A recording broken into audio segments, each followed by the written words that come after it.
Hello students, आज की इस वीडियो में हम आपके लिए लेकर के आ चुके हैं यहाँ पे हाफ ईयरली एग्जाम यानी कि अर्धवार्षिक परीक्षा 2023-24 के लिए कक्षा 10वीं विषय विज्ञान यानी कि साइंस के सबसे ज़्यादा इंपॉर्टेंट क्वेश्चन, जो कि आपकी जितना सिलेबस है अर्धवार्षिक का उतने ही आपके जो चैप्टर हैं यानी कि सारा सिलेबस आना है, जितने भी चैप्टर आने हैं मतलब, है ना, उन सारे चैप्टर्स के मैंने इसमें क्वेश्चन रखे हैं विथ आंसर।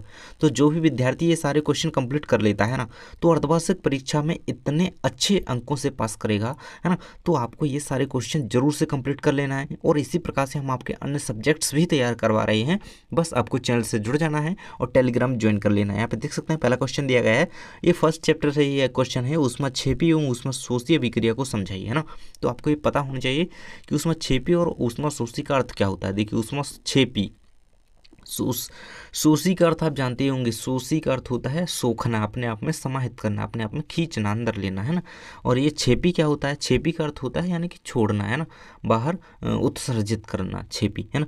तो देख ही लेते हैं कि ऊष्मा छेपी क्या होता है। जिन अभिक्रियाओं में उत्पाद के साथ साथ ऊष्मा का उत्सर्जन होता है ना, उत्पाद भी बन रहा है और ऊष्मा भी बाहर निकल रही है, तो वहाँ पे क्या होगा, वो ऊष्मा छेपी अभिक्रिया कहीं जाएगी, आंसर रहेगा। इसके बाद देख सकते हैं ऊष्मा शोषी, ये बिल्कुल विपरीत होता है इसके। जिस अभिक्रिया में अभिकारकों को तोड़ने के लिए ऊष्मा, प्रकाश या विद्युत ऊर्जा की आवश्यकता होती है, उन्हें ऊष्मा शोषी अभिक्रिया कहते हैं। ऐसे ना कहे कि आप ऐसे कह सकते हैं कि जिन अभिक्रियाओं में उत्पाद के साथ साथ ऊष्मा शोषित होती है ना, ऊष्मा समाहित होती है, ऐसे कह सकते हैं। और साथ ही आपको दोनों परिभाषाएं अच्छी तरीके से याद रखनी है। इसके बाद देख सकते हैं मोस्ट इंपोर्टेंट क्वेश्चन है, देखिए, श्वसन को ऊष्माक्षेपी अभिक्रिया क्यों कहते हैं। बहुत ही इंपॉर्टेंट क्वेश्चन है, आपको बिल्कुल इसे अच्छी तरीके से याद कर लेना है। ऑक्सीजन श्वसन के दौरान अंदर लिए गए ऑक्सीजन द्वारा भोजन विघटित होता है। देखिए, हम जब ऑक्सीजन अंदर लेते हैं ना, तो ये केवल हमें सांस लेने में मदद नहीं करती है कि हम जी रहे हैं, बस ये हमारे जो भोजन के कण होते हैं ना हमारे अंदर, तो उनको तोड़ने में, उनका विघटन करने में मदद करती है। कौन सी, ये जो हम ऑक्सीजन अंदर ग्रहण करते हैं, अर्थात वह अपचयित होता है, भोजन जो है टूटता है यानी कि अपचयित होता है। इस प्रक्रिया में ऊर्जा मुक्त होती है। देखिए, जब ऑक्सीजन हमारे अंदर जाएगी, भोजन के जो कण हैं अंदर वो टूटेंगे, छोटे छोटे टुकड़ों में बटेंगे, है ना, ऐसे छोटे छोटे टुकड़ों में बटेंगे, तो उनसे क्या होगा, हमें ऊर्जा तो मिलेगी, है ना, क्योंकि हम खाना खाते हैं, खाना तो अंदर रहता है, लेकिन जब वो ऑक्सीजन के द्वारा टूटता है और उससे ऊर्जा मुक्त होती है ना, तो उसी ऊर्जा बनती है, तभी इसी कारण श्वसन को ऊष्माक्षेपी अभिक्रिया, ऊष्माक्षेपी से यहाँ पर रिलेट कीजिए, यहाँ पे ऊर्जा मुक्त हो रही है, समझ रहे हैं ना, ऊर्जा उत्सर्जित हो रही है, तो यहाँ पे ऊष्माक्षेपी अभिक्रिया श्वसन को कह रहे हैं, है ना। तो ये आंसर आप याद रखिएगा। इसके बाद देख सकते हैं सोडियम को मिट्टी के तेल यानी कि केरोसिन में डुबोकर क्यों रखा जाता है। तो सोडियम अत्यधिक अभिक्रियाशील धातु होती है, जो खुले में रखने से ऑक्सीजन के साथ अभिक्रियाशील धातु है। अभी अगर उसको देखिए, सीधी बात है, अगर सोडियम को खुले में रख दिया जाए तो वह ऑक्सीजन के साथ अभिक्रिया करके, है ना, अभिक्रिया करके यहाँ पे जो खुले में रखी जाती है, तो वो आग उत्पन्न कर लेती है, आग पकड़ लेती है ना। खुले में अगर सोडियम रख देंगे तो वो आग पकड़ लेगी, इसीलिए, है ना, इसीलिए उसे आग पकड़ने से बचाने के लिए सोडियम में ये तेल या केरोसिन में डुबो करके रखा जाता है, ऐसे कह सकते हैं। इसके बाद देख सकते हैं वायुमंडल में जलाने से, देखिए मोस्ट इंपोर्टेंट क्वेश्चन है ये, आपका फर्स्ट चैप्टर से ही है। वायु में जलाने से पहले है ना, आपके पूर्व मैग्नीशियम रेवन को साफ क्यों किया जाता है। वायु में जलाने से पहले मैग्नीशियम रेवन को साफ इसलिए किया जाता है क्योंकि उसकी ऊपरी सतह पर जो धूल कण आर्द्रता वगैरह हो जाती है, वो सभी साफ हो जाएं, है ना, अच्छी तरीके से वो हवा के प्रत्यक्ष संपर्क में आ सके। इतना आपको आंसर याद रखना है ना। तो ये रहेगा आपका इसका कंप्लीट। इसके बाद देख सकते हैं रेडॉक्स अभिक्रिया क्या है। तो जब अपचयन और उपचयन दोनों साथ साथ होती हैं, है ना, दोनों साथ साथ घटित होती हैं, तो वहाँ पे ये रेडॉक्स अभिक्रिया कहलाती है, याद रखेंगे। इसके बाद देख सकते हैं अपचयन क्या होती है। उपचयन, इसमें ऑक्सीजन की, उपचयन में ऑक्सीजन की वृद्धि होती है ना, ऑक्सीजन वृद्धि हो रही है। इसमें अपचयन में ऑक्सीजन का ह्रास हो रहा है, मतलब ऑक्सीजन नष्ट हो रही है ना। तो ये आप याद रखेंगे, इनमें डिफरेंस रहेगा, है ना। जब ये दोनों साथ साथ हो जाएंगी तो यहाँ पर रेडॉक्स अभिक्रिया होगी। इसके बाद देख सकते हैं अगला क्वेश्चन है निकट दृष्टि दोष क्या है, कारण और निवारण के साथ चित्र भी बनाइए। तो निकट दृष्टि दोष से पीड़ित मनुष्य पास की वस्तुओं तो स्पष्ट देख सकता है। देखिए, निकट का अर्थ क्या होता है, पास, निकट का अर्थ होता है पास, यानी कि पास में, है ना, निकट। तो जिसमें पास की वस्तुएं दिख रही हैं वो निकट है, जिसका नाम निकट दृष्टि दोष है, उसमें निकट का दिख रहा है ना, जो दोष है वहीं का दिख रहा है, यानी कि निकट दृष्टि दोष है तो निकट का तो दिख रहा है लेकिन दूर का नहीं दिख रहा है है ना। अगर दूरदृष्टि दोष है तो दूर का तो दिख रहा है लेकिन निकट का नहीं दिख रहा है ना। तो जो दोष है वहाँ का दिख रहा है, सीधी बात है, आपको इतना याद रखना है। जो भी दोष मनुष्य को हो गया आँखों से रिलेट, तो वहाँ पे उसको जो दिख रहा है ना वही उसका दोष है। तो ये रहेगा, निकट दृष्टि दोष से पीड़ित मनुष्य की पास की वस्तुएं तो स्पष्ट देख सकता है परंतु दूर की वस्तुएं स्पष्ट नहीं देख सकता, यही निकट दृष्टि दोष है। इसका डायग्राम रहेगा, इसे आप कंप्लीट कर लीजिएगा। इसके बाद दूर दृष्टि दोष है ना, तो इसका क्या होगा, परिभाषा क्या होगी दूर दृष्टि दोष की, कि दूर की वस्तुएं तो व्यक्ति स्पष्ट देख पाता है बल्कि पास की वस्तुएं स्पष्ट नहीं देख पाता, वो दूरदृष्टि दोष है। तो ये आपका दूरदृष्टि दोष रहेगा, देख सकते हैं नीचे दिया गया है। दूर दृष्टि दोष से पीड़ित मनुष्य दूर की वस्तुएं तो साफ साफ देख सकता है परंतु पास की वस्तुएं साफ नहीं देख सकता, है ना। इसके बाद दूर दृष्टि दोष का निवारण क्या है, तो यहाँ पर रहेगा, इस दोष में नेत्र लेंस की फोकस दूरी बढ़ जाती है जिससे नेत्र लेंस की अभिसारी क्षमता कम हो जाती है। अतः दोष निवारण के लिए एक ऐसा लेंस प्रयुक्त करना चाहिए जिससे अधिक अभिसारी हो जाए, अर्थात उत्तल लेंस प्रयुक्त किया जाना चाहिए क्योंकि अभिसारी है ना। तो उत्तल लेंस का प्रयोग करके हम दूरदृष्टि दोष का निवारण कर सकते हैं। सीधा एक पॉइंट लिख दीजिएगा, उत्तल लेंस के उपयोग से दूरदृष्टि दोष का निवारण किया जा सकता है ना, रहेगा। इसके बाद देख सकते हैं तारे क्यों टिमटिमाते हैं, है ना, तारे क्यों टिमटिमाते हैं। तो सीधा सा आंसर तो ऐसे रहेगा कि अपवर्तन के कारण, है ना।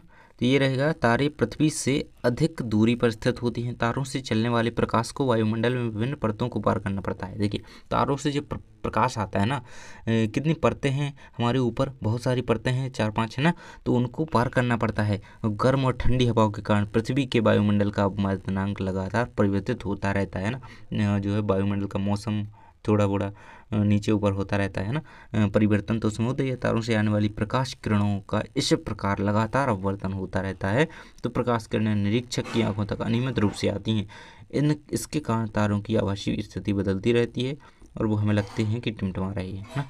इसके बाद देख सकते हैं, किसी अंतरिक्ष यात्री को आकाश नीले की अपेक्षा काला दिखाई देता है ना, क्योंकि ऊपर तो आसमान है नहीं, ऊपर तो अंतरिक्ष है तो काला दिखेगा।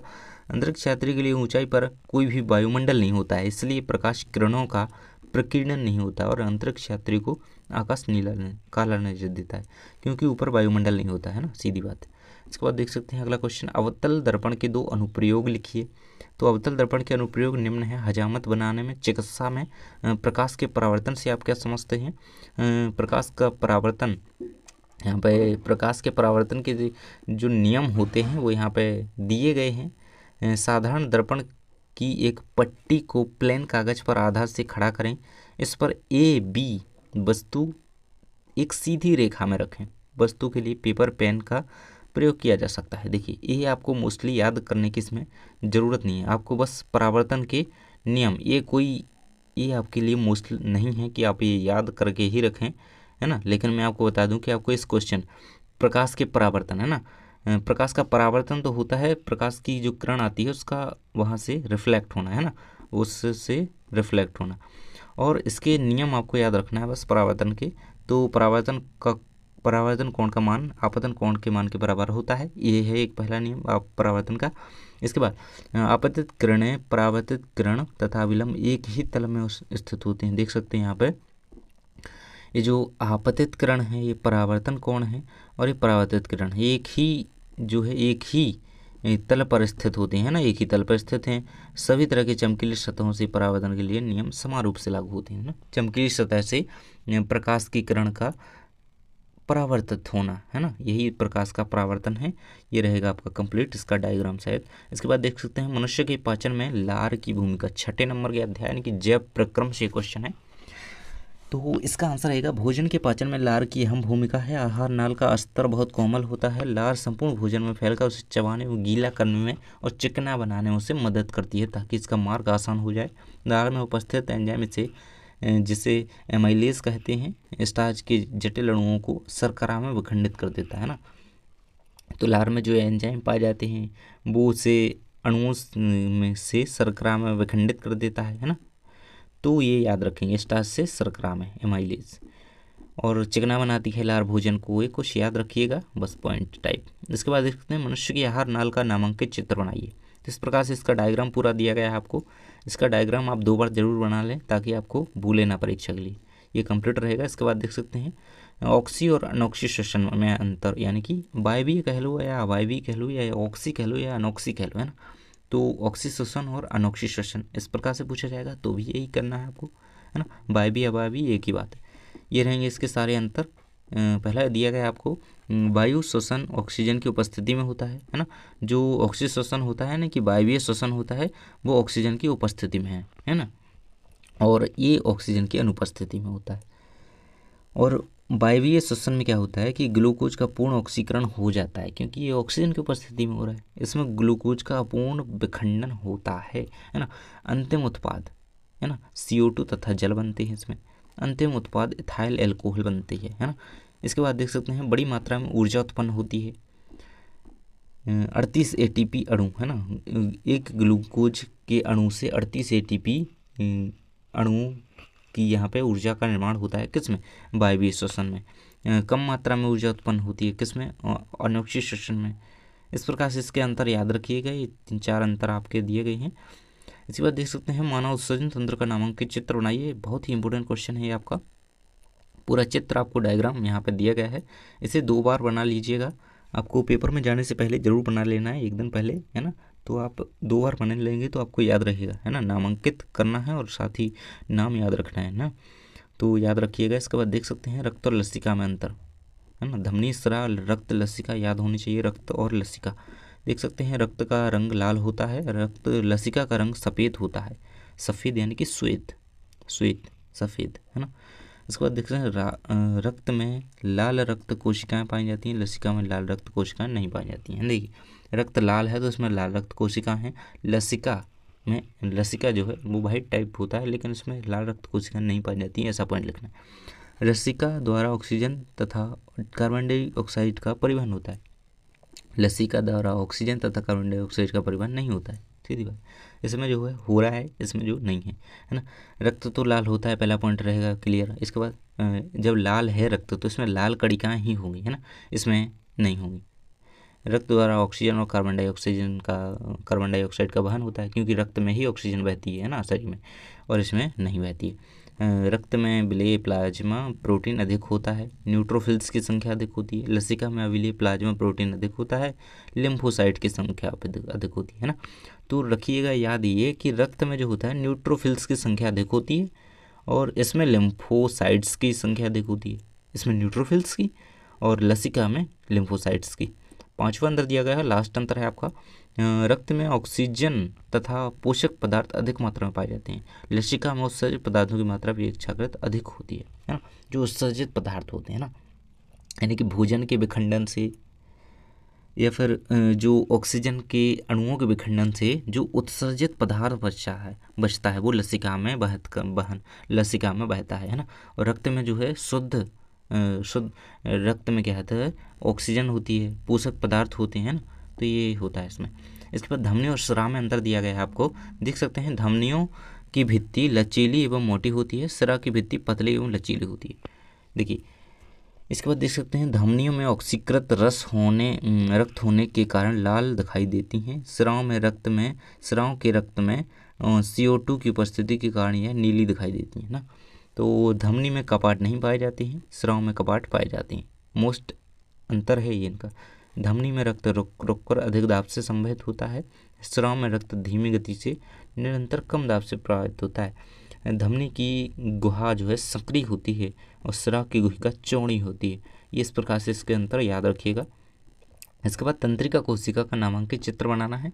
तो न्यूरॉन या तंत्रिका कोशिका की संरचनात्मक एवं क्रियात्मक इकाई होती है ना। ये आपका ऑब्जेक्टिव यहाँ पे कंप्लीट रहेगा एक कि तंत्रिका कोशिका की संरचनात्मक एवं क्रियात्मक इकाई क्या है, तो वो न्यूरॉन है ना।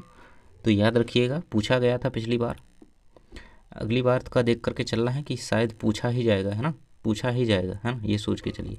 ये रहेगा आपका तंत्रिका कोशिका या न्यूरॉन का संरचना, इसकी स्ट्रक्चर। तो ये पूरा अच्छी तरीके से कंप्लीट कर लीजिएगा। डेंड्रॉन बने हुए हैं, सब कुछ है इसमें, तंत्रिका, एक्सॉन, सब कुछ दिया गया है, तो पूरा कंप्लीट कर लीजिएगा। 2-3 बार बना लेना है इसको, देखिए, है ना।